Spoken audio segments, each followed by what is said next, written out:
Karimnagar, Adilabad, Nizamabad, Medak graduate teacher నియోజకవర్గ స్థానాలతో పాటు Nalgonda, Warangal, Khammam teacher MLC ఎన్నికల ఓట్ల లెక్కింపు కొనసాగుతోంది. కరీంనగర్, ఆదిలాబాద్, నిజామాబాద్, మెదక్ గ్రాడ్యుయేట్ టీచర్ నియోజకవర్గ స్థానాలకు సంబంధించిన ఓట్ల కౌంటింగ్ కరీంనగర్లోని అంబేద్కర్ ఇండోర్ స్టేడియంలో, నల్గొండ, వరంగల్, ఖమ్మం టీచర్ ఎమ్మెల్సీ ఎన్నికల ఓట్ల కౌంటింగ్ నల్గొండలోని ఆర్జా బావి గోదాంలో జరగనుంది. కరీంనగర్లో మొత్తం 35 టేబుళ్లు ఏర్పాటు చేశారు.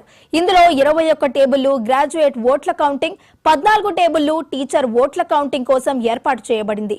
నల్గొండలో మొత్తం 25 టేబుళ్లు ఏర్పాటు చేశారు.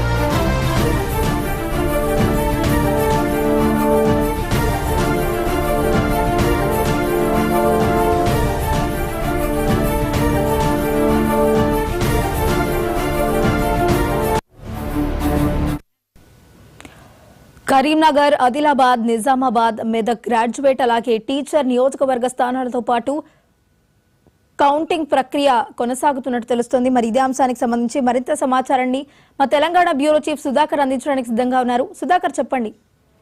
తెలంగాణ రాష్ట్రంలో 3 ఎమ్మెల్సీ స్థానాలకి కౌంటింగ్ ఉదయం 8 గంటలకు ప్రారంభమైంది. 3 ఎమ్మెల్సీ స్థానాలు ఉమ్మడి కరీంనగర్, నిజామాబాద్, ఆదిలాబాద్, మెదక్ ఈ 4 జిల్లాలకు సంబంధించిన టీచర్ ఎమ్మెల్సీ, అదేవిధంగా గ్రాడ్యుయేట్ ఎమ్మెల్సీ, దీంతో పాటు ఉమ్మడి నల్గొండ, ఖమ్మం, వరంగల్ టీచర్ ఎమ్మెల్సీ ఈ 3 ఎమ్మెల్సీలకి కౌంటింగ్ ప్రక్రియ 8 గంటలకు ప్రారంభమైంది. ఇప్పుడు ప్రస్తుతం బండిల్స్ కడుతున్నారు. బండిల్స్ కట్టడం 12 గంటల వరకు అవుతుంది. 12 గంటల తర్వాత కౌంటింగ్ ప్రక్రియ ప్రారంభం అవుతుంది. 2 టీచర్ ఎమ్మెల్సీలకు సంబంధించి వాళ్ళ అర్ధరాత్రి కానీ లేకుంటే రేపు ఉదయం కానీ రిజల్ట్ వచ్చే అవకాశం ఉంది.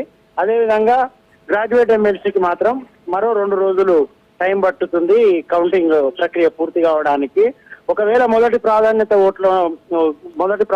ఓట్లోనే ఎవరైనా విజయం సాధిస్తే ఇవాళ రిజల్ట్ వస్తుంది. 2వ ప్రాధాన్యత ఓటు, 3వ ప్రాధాన్యత ఓటు, 4వ ప్రాధాన్యత ఓటుకు పోతే మాత్రం రిజల్ట్ మరింత ఆలస్యం అవుతుంది. దీన్ని ముఖ్యంగా భారతీయ జనతా పార్టీ దీనిపైన చాలా హోప్స్ పెట్టుకుంది. కరీంనగర్, నిజామాబాద్, ఆదిలాబాద్, మెదక్ సంబంధించి మల్క కొమరయ్య ఉన్నారు. ఆయన బీజేపీ అభ్యర్థిగా ఆయన గెలుస్తారనే ధీమాతో, ఆశతో భారతీయ జనతా పార్టీ ఉంది. అదేవిధంగా కాంగ్రెస్ పార్టీ ఆల్ఫోర్స్ నరేందర్ రెడ్డికి టికెట్ ఇచ్చింది. కానీ ఆల్ఫోర్స్ నరేందర్ రెడ్డి గెలుస్తాడా లేదా చూడాల్సి ఉంటుంది. అదేవిధంగా ఉమ్మడి నల్గొండ, ఖమ్మం, వరంగల్ సంబంధించి సర్వోత్తమ్ రెడ్డికి భారతీయ జనతా పార్టీ టికెట్ ఇచ్చింది. సర్వోత్తమ్ రెడ్డి గెలుస్తాడా లేదా అని చూడాల్సి ఉంటుంది. అదేవిధంగా ఈ ఎన్నికలకు సంబంధించి రాజకీయ పార్టీలతో పాటు స్వతంత్ర అభ్యర్థులు, అదేవిధంగా పిఆర్టీయు, యూటీఎఫ్ సంబంధించిన ఉపాధ్యాయ సంఘాలు కూడా భారీగా హోప్స్ పెట్టుకున్నాయి. ఎవరు గెలుస్తారు ఏంటనేది ఒక ఉత్కంఠ కొనసాగుతుంది. కౌంటింగ్ కేంద్రాల వద్ద పోలీసులు భారీ బందోబస్తు ఏర్పాటు చేశారు. కౌంటింగ్ కేంద్రం వద్ద ఏ విధమైన ఇబ్బంది జరగకుండా చూసుకుంటున్నారు. అటు కరీంనగర్ జిల్లా కలెక్టర్, ఇటు నల్గొండ జిల్లా కలెక్టర్, 2 కలెక్టర్లు కూడా కౌంటింగ్ ప్రక్రియ సజావుగా జరిగేందుకు అన్ని ఏర్పాట్లు చేస్తున్నారు. మొదటి ప్రాధాన్యత ఓట్లోనే ఎవరైనా గెలిచినట్లయితే ఇవాళ అర్ధరాత్రి కల్లా రిజల్ట్ వస్తుంది. ఒకవేళ 2వ ప్రాధాన్యత ఓటు కనుక వెళ్ళినట్లయితే మరో రిజల్ట్ మరింత ఆలస్యం జరిగే అవకాశం స్పష్టంగా కనిపిస్తుంది. సుధాకర్, అయితే మొత్తంగా కూడా 3 దశల్లో ఓట్ల లెక్కింపు ప్రక్రియ అనేది జరుగుతున్నట్టు తెలుస్తోంది.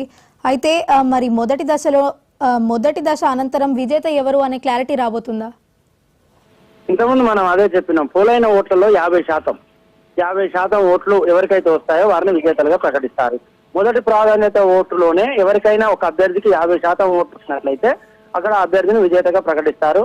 50% ఓట్లు రానట్లయితే మళ్ళీ ఎలిమినేషన్ ప్రక్రియ ప్రారంభం అవుతుంది. పోలైన ఓట్లలో తక్కువ ఓట్లు వచ్చిన చివరి అభ్యర్థిని మొదటగా తీసుకుంటారు. ఆ చివరి అభ్యర్థికి మొదటి ప్రాధాన్యత ఓటు వేసి 2వ ప్రాధాన్యత ఓటు ఎవరికి చూస్తారో అతన్ని ఎలిమినేట్ చేస్తారు. ఆ తర్వాత మళ్ళీ చివరి నుంచి 2వ అభ్యర్థి, 3వ అభ్యర్థి, 4వ అభ్యర్థి ఇలా లెక్కిస్తూ వస్తారు. కాబట్టి ఈ ప్రాసెస్ అనేది చాలా లేట్ అయ్యే ఛాన్స్ స్పష్టంగా కనిపిస్తుంది. 2వ ప్రాధాన్యత ఓట్లలో కూడా 50% ఓట్లు రానట్లయితే 3వ ప్రాధాన్యత ఓటుకు వెళ్తారు. కాబట్టి కౌంటింగ్ ప్రక్రియ అనేది చాలా ఆలస్యంగా జరిగే అవకాశం అయితే స్పష్టంగా కనిపిస్తుంది. ఎందుకంటే అందరు అభ్యర్థులు కూడా ప్రతిష్టాత్మకంగా తీసుకున్నారు. అందరూ కూడా ఈ పోలింగ్ సంబంధించిన ప్రభావితం చేయడంలో కీలక పాత్ర పోషించారు కాబట్టి మొదటి ప్రాధాన్యత ఓటులో ఎవరికి స్పష్టమైన మెజారిటీ వచ్చే ఛాన్స్ లేదని రాజకీయ విశ్లేషకులు అభిప్రాయపడుతున్నారు. కాబట్టి మొదటి ప్రాధాన్యత ఓట్లో ఎవరు గెలిచే ఛాన్స్ అయితే లేదు. సుధాకర్, అయితే పోస్టల్ బ్యాలెట్ ఓట్లలో కూడా చెల్లుబాటు కాని ఓట్లు ఏమైనా అధికారులు గుర్తించడం జరిగిందా? ఇంకా ఇప్పటి వరకు ప్రస్తుతం కేవలం బండిల్స్ మాత్రమే కడుతున్నారు. బండిల్స్ కట్టడమే మధ్యాహ్నం 1 గంట వరకు, 12:30 నుంచి 1 గంట వరకు అవుతుంది. ఆ తర్వాత కౌంటింగ్ ప్రక్రియ అనేది మొదలవుతుంది. కాబట్టి అప్పటి వరకు ఓట్ల లెక్కింపు అనేది జరగదు. ఒకవేళ ఓట్ల లెక్కింపు జరుగుతుంది, ఎవరికైనా మెజార్టీ ఉందని ఎవరన్నా అంటే మాత్రం దాన్ని మనం తప్పుగా భావించాల్సి ఉంటుంది, దాన్ని తప్పుగా చూడాల్సి ఉంటుంది. ఇది ఎమ్మెల్సీ ఎన్నికల కౌంటింగ్. ఇది సాధారణ ఎన్నికల కౌంటింగ్ కి ఎమ్మెల్సీ ఎన్నికల కౌంటింగ్ కి చాలా తేడా ఉంటుంది. కేవలం టీచర్ ఎమ్మెల్సీకి సంబంధించి 24,156 ఓట్లు ఉమ్మడి నల్గొండ, వరంగల్, ఖమ్మం స్థానంలో పోలయ్యాయి. అదేవిధంగా ఉమ్మడి కరీంనగర్, నిజామాబాద్, ఆదిలాబాద్, మెదక్ ఈ 4 జిల్లాలకు సంబంధించి టీచర్ ఎమ్మెల్సీ, అదేవిధంగా గ్రాడ్యుయేట్ ఎమ్మెల్సీ 2 ఎన్నికలు జరిగాయి. కాబట్టి అభ్యర్థులంతా ప్రతిష్టాత్మకంగా తీసుకున్నారు. కాబట్టి కౌంటింగ్ కూడా చాలా ప్రతిష్టాత్మకంగా జరగాల్సి ఉంటుంది. ఒక్క ఓటు కూడా ఇటు అటు అయ్యే ఛాన్స్ ఉండదు, తేడా రాదు. కాబట్టి ఈ కౌంటింగ్ చాలా భిన్నమైన కౌంటింగ్ గా దీన్ని చూడాల్సి ఉంటుంది. సాధారణ ఎన్నికల కౌంటింగ్ తో దీనికి స్పష్టమైన తేడా ఉంటుంది. Right, thank you Sudhakar.